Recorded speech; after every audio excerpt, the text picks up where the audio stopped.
Welcome to Chillin' 101. We hope this video helps. You need movement tools immediately. Mantis Claw for verticals and Shade Cloak to survive hits.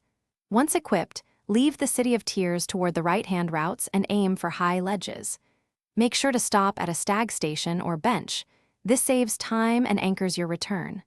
You're avoiding optional detours, push directly through, collect map fragments as you go to reveal shortcuts. Keep momentum.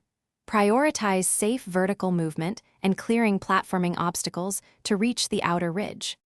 Once on the ridge, you'll face gusts and tricky platforming. Time your dash and wall jumps precisely to pass gust zones. You should bait isolated foes to manageable fights. Conserve soul for quick heals. Breakable floors and hidden platforms seems hide shortcuts, so probe suspicious walls with your nail. Make sure to check every cave entrance for benches and vendors. A single bench can reset a long route and reduce risk. Keep moving steadily, and use saved stag routes when available to shorten returns. You're at the final approach. Drop carefully into the open chasm that leads to Kingdom's Edge and clear gatekeeper enemies with hit-and-run tactics. Once the path is open, move to the edge path and activate any nearby bench for safety.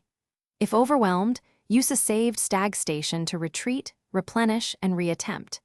If the route or collision seems off, reload the bench or fast travel away and back. Exiting to the map and returning often fixes stuck geometry or invisible barriers. Thanks for watching. Consider subscribing if we helped you.